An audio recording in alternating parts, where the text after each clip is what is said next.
Tonight, the Pfizer COVID pill, the Army super vaccine, major developments and they're positive ones on the COVID front. More on all of that. Plus, what about the schools? Some are shutting down or going virtual before the holidays, but what happens when it's time to go back? We have a couple of moms to weigh in on that. And we have dramatic police body cam video. An armed suspect fires at an officer. We're going to play a big chunk of that for you because it says a lot about what police are going through out there on the streets these days. You'll see that and more ahead. We're glad to have you with us from our Chicago studios. The Donlon Report starts right now.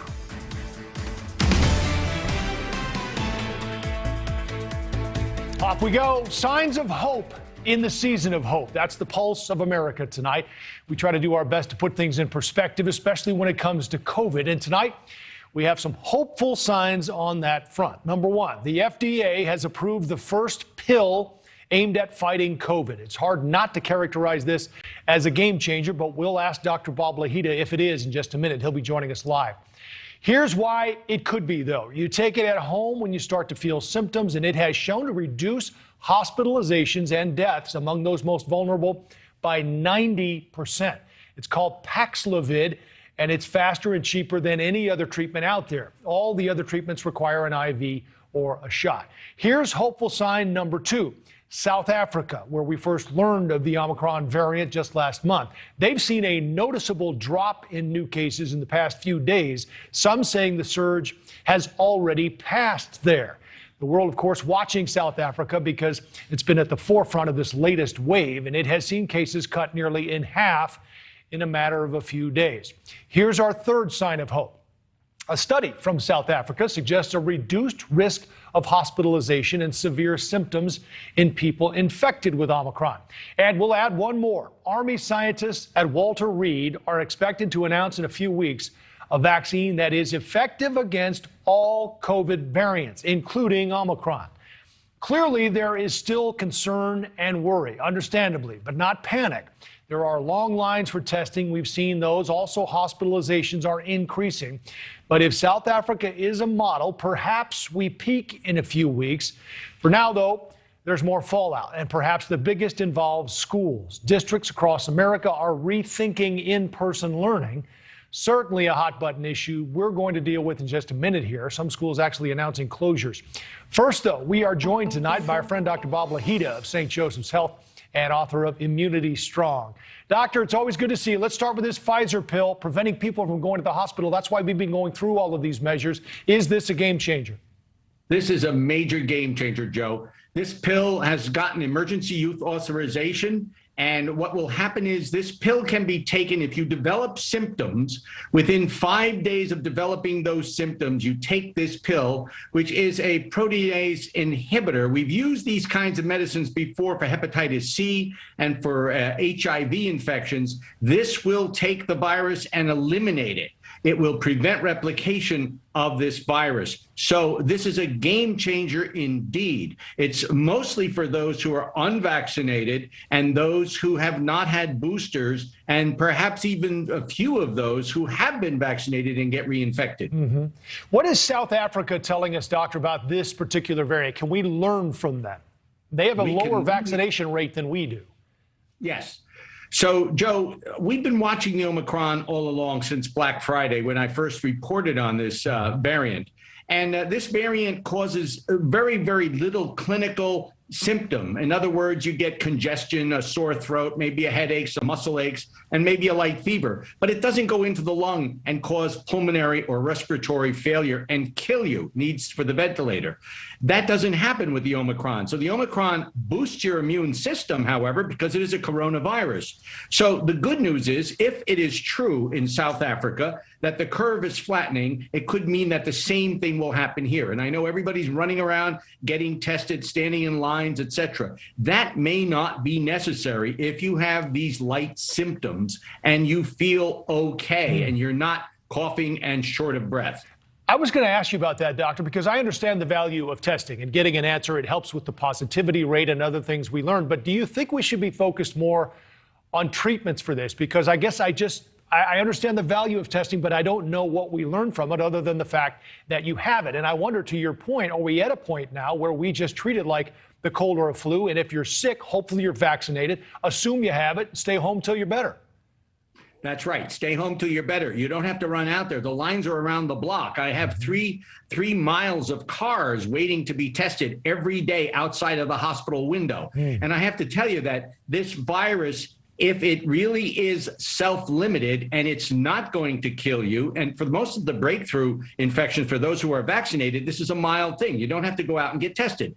Now, Joe, there's one caveat here, and that is that if you're having a Christmas dinner or a Christmas gathering, it is likely that the host or hostess will ask you to be tested to make sure that you're negative before you go into that party. Because, you know, in the party, you don't know who's vaccinated and who's not. Right. And that's very, very important. Is 22 going to be the year of the test, doctor? I mean, show me a negative test to get into X, Y, or Z, even if you're vaccinated. I don't think that's going to happen. I would hope not, because we become dependent, you know, on a variety of things. But testing shouldn't be the thing we're dependent on, particularly since we're dealing with variants that are not as severe as the Delta variant, which, by the way, is still around. So people should get vaccinated and should get their boosters. However, I am very encouraged by the South African data. I'm encouraged by Paxlovid, the new Pfizer pill, and I think the future looks bright. I don't know, Doc. I thought about it today, and my rule on this thing has just basically been get the vaccine, wear a mask, keep your distance, and hope for the best. And as I thought about it today, that hasn't changed, really. It's been the same since the beginning of this year. That's right, except that we're more hopeful with the Omicron variant that we're not going to wind up on a ventilator in the ICU versus the Delta. Now, there's no way to tell the difference between the Delta and the Omicron clinically, so a PCR test would be the way to tell the difference. So if you are really sick and you go to the emergency room, they're going to do that kind of testing on you. And mind you, the monoclonal antibodies are in short supply right now, so we want to make sure that we have the right diagnosis every time we see a sick patient. Well, I've heard that a couple of the two of the three are not necessarily effective against Omicron, or those monoclonal antibodies, right? Yes, that's true, and that's worrisome unto itself. But fortunately, it's not a very virulent strain. Right. Okay, so what are your thoughts before we let you go, Doctor, on schools? Because this has been controversial for months, and we just seem to be in the clear, and now we're talking about schools going back to remote learning. It is so important to have children socializing in school and live learning. Teachers should be vaccinated and get the booster. Kids should stay in school. They should not stop school. They should not do learning at home because, you know, a lot of children living in socioeconomic areas that don't have active Wi-Fi's are going to have a heck of a time linking or getting on the web to learn. And furthermore, children we know rarely get sick from even the Delta variant, but they can spread it. However, testing may be appropriate in schools and in colleges. That's the one area where testing may be valuable. All right. Dr. Bob Lahita, it's always good to see you, St. Joseph's Health, and author of Immunity Strong. Take care, sir. Thank you, Joe. That sets us up perfectly for our next two guests. As we said, schools across the country are closing in some areas or preparing for a return to online learning. Some universities as well shuttering classrooms, all because of Omicron. So what do parents think of that? Let's ask a couple of them. Alina Adams is a parent and writer on the issue of parenting. She's also a best-selling author. And Maud Marin, mother and open schools advocate, lawyer as well. Thanks to both of you for your time. Alina, let's start with you. The president, and you just heard the doctor there say schools are safe. We were pretty much rolling along here. It felt like we had it figured out. Maybe a day or two break going into the holidays makes sense, but what's changed?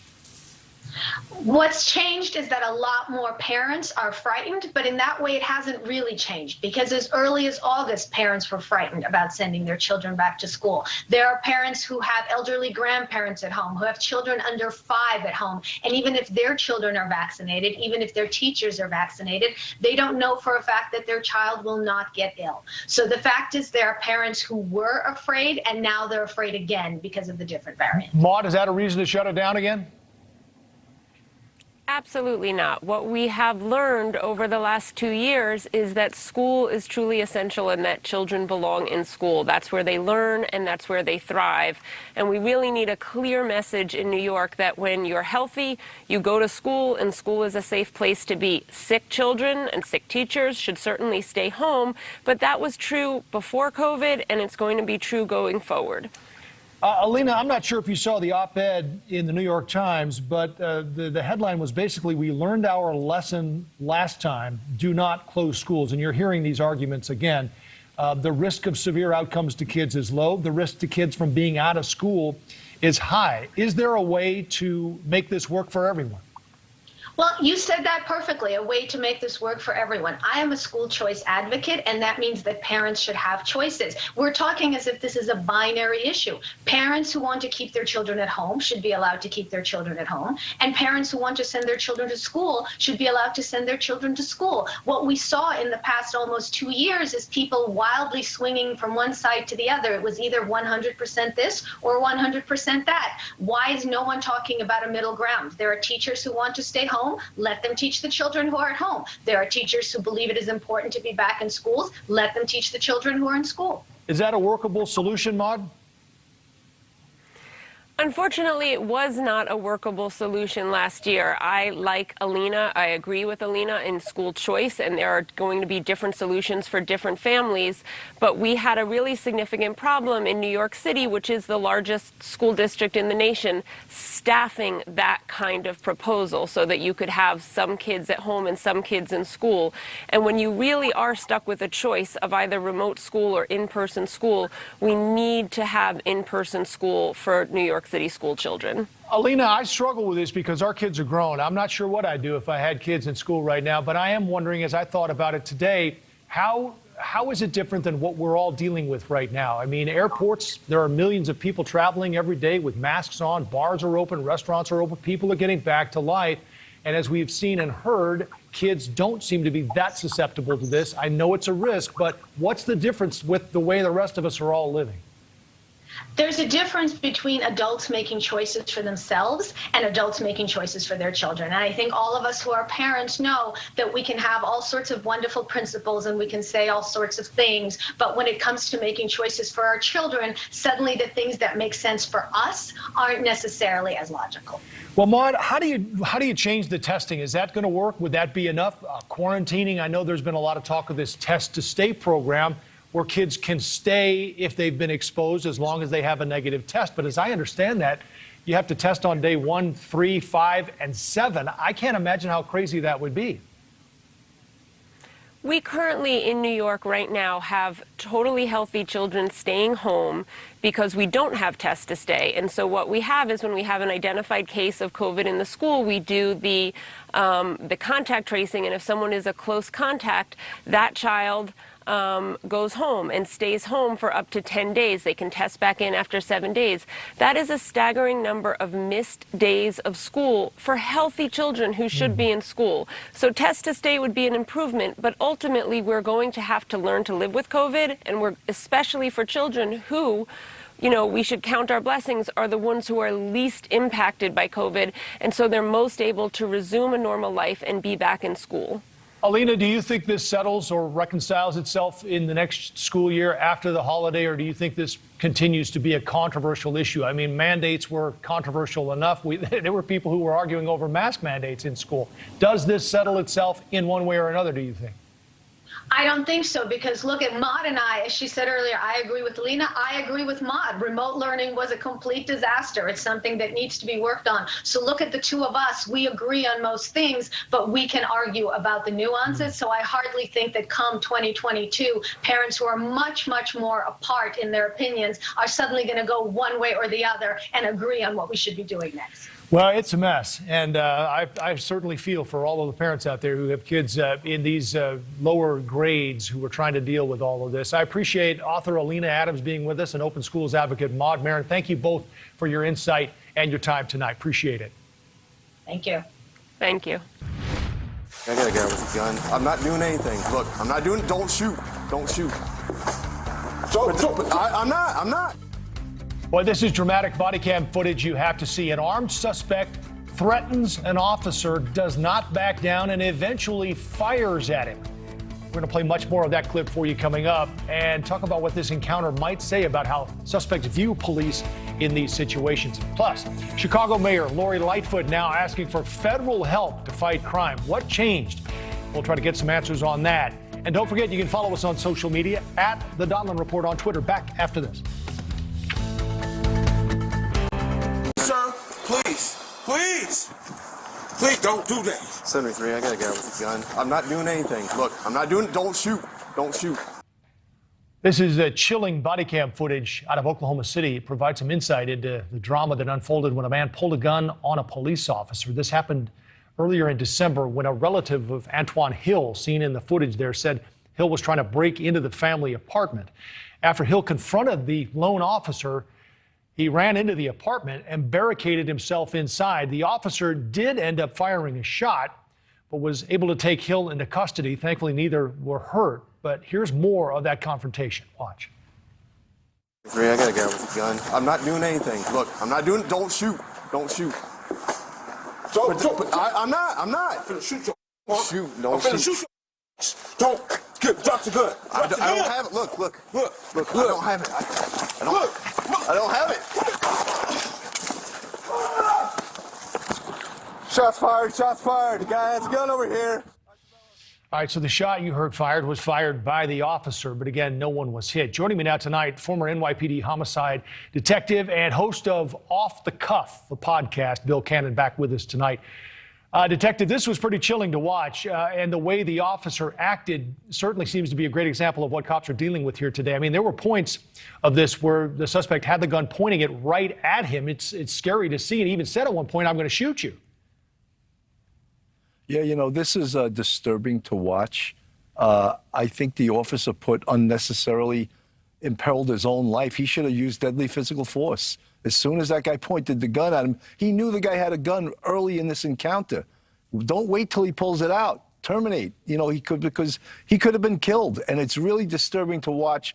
And a lot of this has to do with the unwillingness or the second guessing of officers across this nation because of something used to be known as the Ferguson effect or the Chauvin effect. Officers are afraid to use deadly physical force even when it's warranted. Boy, and if this were a case of it ever, as you watch this video, and I think we'll get to see it again here, I mean, I wondered if the officer had his gun pulled because it looked like maybe he hadn't pulled it out of his holster at this point. Look at that. He's pointing it right at the officer, but I guess he did have it out. But it certainly makes you wonder. He's begging with this guy, please don't do this. You know, from so many ways, this is horrendous. I mean, first of all, the job is a burglary. And just upon getting to that floor, he should have his gun out because that's a potentially violent crime there, a burglary, someone breaking into an apartment. So tactically, there's so many things wrong with this. It's chilling for me to watch this. And he sees the gun. He's got something heavy in his right side pocket that appears to be a gun right there. Or, you know, he should have his gun in the guy's face. It's ridiculous. Wow. Yeah, it is certainly chilling. And again, I guess the good news is no one in the end was hurt. But, man, that's hard to watch. You're right. We have another piece of videotape we wanted to show you. This is up in your neck of the woods there. Actually, an officer in the Bronx on a traffic stop gets dragged and run over. Let's watch that.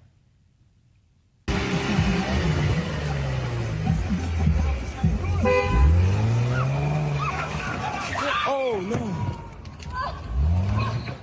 So the officer suffered a fractured ankle but was okay, and you'll see her get up here. The car had been pulled over for expired temporary plates. But, Detective, this shows that, I mean, there's really no such thing as a routine traffic stop. No, there isn't, but I'm bothered by the tactics in this stop. The tactics are poor because the first thing you should tell someone when you pull them over is to turn the car off, put the keys on top of the dashboard. This way, they have no way that they can run you over because the car's not running. You know, that should be the first thing you say, especially when it's potentially a felony car stop. You don't play games with this stuff. And also, she had her body planted inside the car. That's a real bad idea in any circumstance. Yeah. Let's talk about defunding the police, Detective, because there are a lot of cities that are now rethinking the idea. Chicago Mayor Lori Lightfoot is now asking the feds for help, requesting ATF for 6 months to try to ramp up the number of gun investigations and seizures, more federal prosecutors as well, and also federal marshals. Is this unusual, and how would it work if they were to come into Chicago? You know, I think it has to do with a lot of the incompetence of a lot of these politicians thinking that they could get away with defunding the police and crime is not going to go up. You know, the people that should be doing the crime fighting in these areas are the police and not the feds. The feds come in, they don't know the area. They don't know how to police the area. They don't know the community. So to ask them to do the job that the police should be doing is ridiculous. And it's all on the politicians. Defunding the police is a horrendous idea. And now, what, a year later, they're realizing it? And because election time is next November. Is that what's coming to this aha moment that, oh, maybe defunding the police was a bad idea? It's a ridiculous idea. Well, the other side effect of this, or the byproduct, if you will, is that, as we reported recently, 1,000 cops are set to retire or resign in Chicago. Homicides are up, and this is the first indication, or a clear shift anyway, that, and an admission, I guess, from the mayor that the city needs help. You know, Joe, the biggest problem also is cops arrest people, and the district attorney's office posture these days is not to prosecute. So if there's no teeth in the law, the criminal element loses all respect for the police because they're going to get arrested. There's going to be a revolving door. This reminds me of the NYPD in 1985 when I first came on the job. There was like a revolving door. So many people were getting arrested, but they weren't being prosecuted and incarcerated. If there's no teeth in the law, then perpetrators are emboldened, like you see in these smash and grab robberies, like you see in the escalation of homicides across this nation, because there's no teeth and there's no prosecution. Well, there's another situation in Burlington, Vermont, which cut 30% of its police force. And a year and a half later now, basically, Detective, no one's happy about it. And officers left in droves. They thought maybe with attrition it would take a year or years. It happened in months. And now there's an outcry for more police, and they're paying officers, I guess, $10,000, the remaining officers, to stay on the job. You know, if police officers these days are unhappy, they can go to other departments. I mean, Florida is recruiting people from all over the nation. There's departments all over this country that appreciate their police. When you get these woke communities that come up with these ridiculous ideas like defunding the police, and then 6 months or a year later, they go, oh my God, that wasn't a smart idea, was it? No, it wasn't. And now guess what? November's coming, and all of a sudden it's occurred to you because election time is coming up, and you're going to be held accountable. Well, we'll see what happens, but it's definitely something a lot of folks are watching. People want reform. I think that's we can all agree on, but people also want to feel safe, and I think they want more police as well, and a lot of cities are hearing it and making changes as a result. Former NYPD homicide detective, that's Bill Cannon, and also I want to give you a plug for the Off the Cuff podcast as well. Bill, good to see you. Thanks for the time. Thank you, Joe. Pleasure to be on. Take care. Quick update now as we head to break involving the death of former police officer Kevin Nishida. 2 people have been arrested now, and the search for a third suspect actually continues. Officer Nishida, you'll remember, was shot while providing security for a Cron TV reporter in downtown Oakland. It happened on November 24th. Officer Nishida died days later from his wounds. A white Acura, believed to be the getaway car, helped link police to the suspects. Police also said to be, quote, closing in on that third suspect related to Officer Nishida's death in what Oakland Police Chief LaRon Armstrong is now calling a crime of opportunity. By the way, a trust fund has been set up on behalf of Officer Nishida and his family. We are going to step aside, take a quick break. When we come back, President Biden heading into the new year underwater in the polls, and Americans are in a bit of a funk.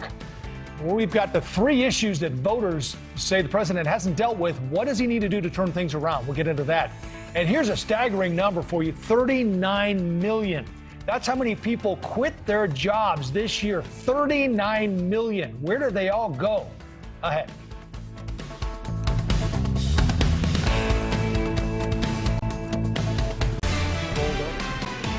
All right, I was told there wouldn't be any math, but we're going to crunch some numbers now. First, this one. 41% of Americans, according to a recent Politico poll, say Democrats, who control the White House and both houses of Congress, have accomplished less than expected. Meantime, another poll says President Biden's job approval rating, now around 40%, give or take, is being dragged down by 3 issues: the pandemic, the economy, and crime. A year ago, he was largely elected on those issues. And lastly, get this, in a final poll, 7 in 10 voters say 2021 was a bad year for the country. Americans just don't seem very happy. As we said on the way in, they're in a bit of a funk. So what does it mean for next year's midterms? A lot to go at here, and these two guys are going to help us do just that. Max Burns, founder of Third Degree Strategies, and Josh West is a Republican state representative and House Majority Leader in the great state of Oklahoma. Welcome to you both. Representative, let's start with you. This happened, this poll, right, as Manchin scuttled the Build Back Better plan. So I'm wondering, what do you think it was that people wanted to see accomplished more of? And thanks for having me. And I'm honestly surprised that the numbers aren't less favorable. And around here, they're losing members of their party in an astounding rate, especially your blue dog Democrats. There's not many Democrats that I know of that actually support these progressive policies that are coming out of D.C. And so, right now he can't rally his own party around that signature legislation that he has. He's also embarrassed our country this year with the, and honestly, I feel like he's harmed our military with the botched withdrawal from Afghanistan. The border is less secure. And the only major bill that he has signed is loaded with waste and is skyrocketed our national debt. So I'm assuming you're talking about infrastructure there, right? Is that what you're talking about, infrastructure? Absolutely. All right, so Max, I don't know anyone who's okay with that. That's the one thing you can point to as a success and an accomplishment, certainly the infrastructure. Beyond that, I'm not sure that any progressive policies have been passed. What is it, besides the things we're talking about here, that you think has held the administration back? Well, one of the challenges I think we see in this morning consult poll is among Democratic voters, while no one is exceptionally disappointed in Joe Biden, nobody's exceptionally impressed either. And that's not a recipe for enthusiasm going into 2022. And what you see here is a voter base increasingly wondering when Democrats are going to step on the gas and use their power in this very limited time they have. And instead, we've been caught compromising for 11 months on bills that have gone nowhere. And not really selling the victories we have had very well. So in a way, I'm not terribly surprised to see these numbers sitting about where they are. Yeah, these three issues we have up right now, pandemic, economy, and crime, Representative, these can flip elections. And it looks like that's what we're looking at possibly for 22. Historically, it's already an uphill climb for the party in power, and that would be Democrats. Absolutely. The economy and the pandemic, they have gotten a lot of attention, especially from the media. But here in the heartland, we're also worried about public safety. And the National Democrat Party has disrespected our law enforcement and our military, and the voters aren't for that where I'm from. And so that's, when you're talking about the pandemic in Oklahoma, the vaccine mandates have really crippled our businesses, and the threats that they're putting on the businesses with over 100 people, the CMS mandates for our hospitals and nursing homes, a lot of businesses don't appreciate that. They're not necessarily anti-vax. I mean, I talk about it all the time. I was in the military. I've had many, many, many vaccinations. I love vaccinations, but I'm not you. And so when the government comes down and people feel like the government is abusing their power, they're going to do the opposite. And so at home, I feel like our borders are less secure. We continue to hear that anti-law enforcement rhetoric.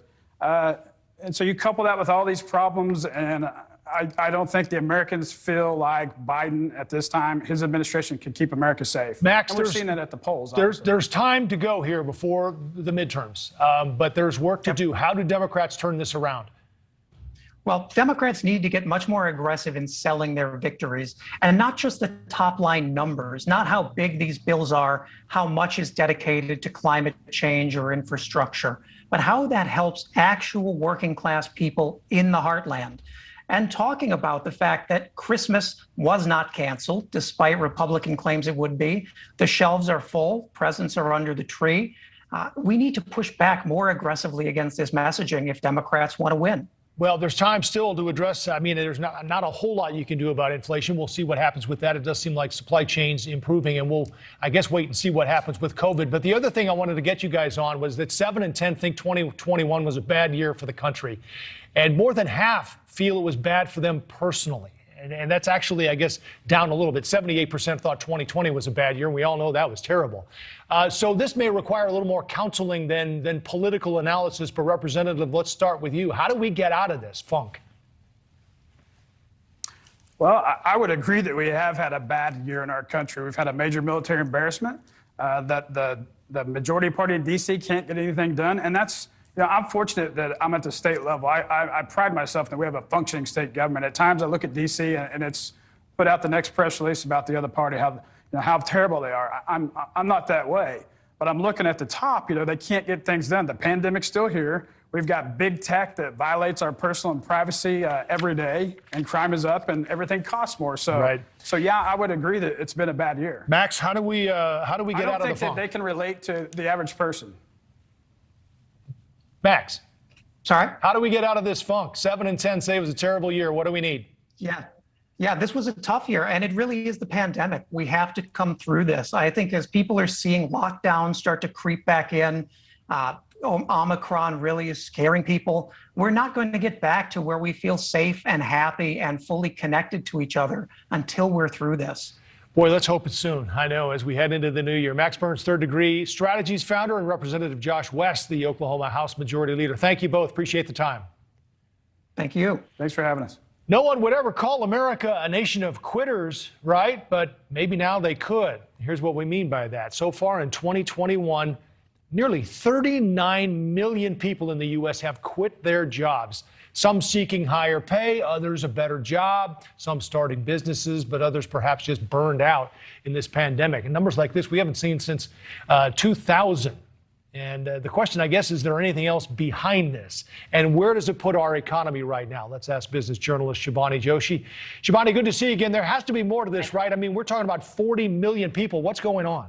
Yeah, staggering number, Joe. Any way you look at it, we're talking about 4 million Americans quitting their jobs over the last 10 months, the highest since we saw it during the pandemic. And there are a few factors to blame here. First, we've got concerns about health. We have layoffs. We have a low number of high quality jobs. There are 11 million jobs that are unfilled right now, Joe. But what we are seeing is an over application to jobs that tend to be higher paying, more virtual, more flexible. We have American workers who are burnt out because of the pandemic and burnt out because of the so-called hustle culture that has created a lot of wealth and a lot of dominance in our economy, but at the same time cannot be sustained. And a lot of people just feeling the brunt of it right now. So I'm still, and a lot of us are trying to figure out what's going on, because you mentioned all the job openings, but unemployment is at a relatively low rate. So where are people going? What's happening with them, and what is the impact on the economy?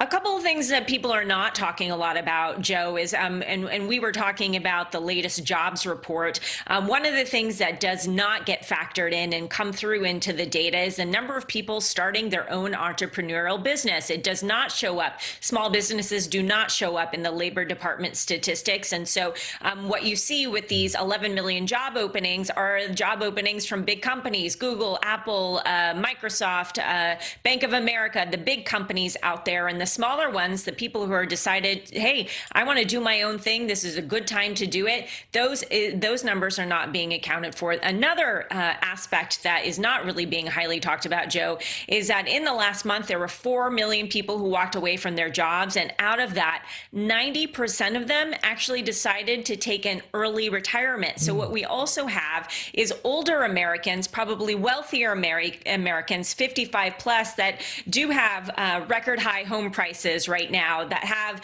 their retirement portfolio at record highs as well, thanks to the stock market, are saying this is a good time for me to step out. I've built my wealth. I'm not going to come back to the workforce either. All right, let's get you on one more thing, Shivani, before we let you go. We don't trust social media services with our personal data. 64% say the government should rein in big tech. Is that easier said than done, or is this something that you think could get done?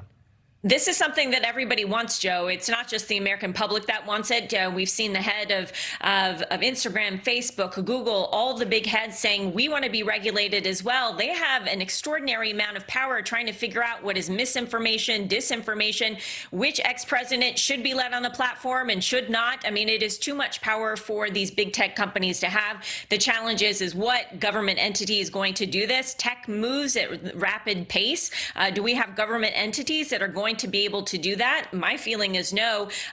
From who I am talking to, the best solution out there is to create a new entity that can mix in private, public oversight, and even watchdog entities that know something about protecting our kids, bringing this consortium together and allowing this group to do some of the heavy lifting and make some of the calls that right now is being left to Silicon Valley. It sounds like a big task, especially for Congress, which we just talked about. They're a struggle, I guess, to get anything accomplished. Business journalist Shivani Joshi, it's good to see you again. Thank you.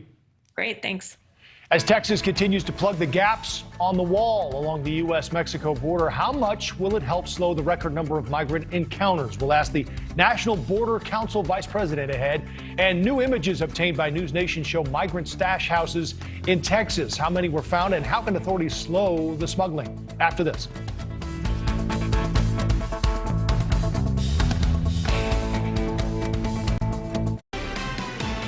Now, our border report, federal, state, and local police have uncovered several migrant stash houses this month, all in the area of the Texas border city of El Paso, including a pair of apartments holding at least 30 people. NewsNation's Marky Martin joins us now from Texas with more on what sounds like has been a busy month for the El Paso sector. Marky.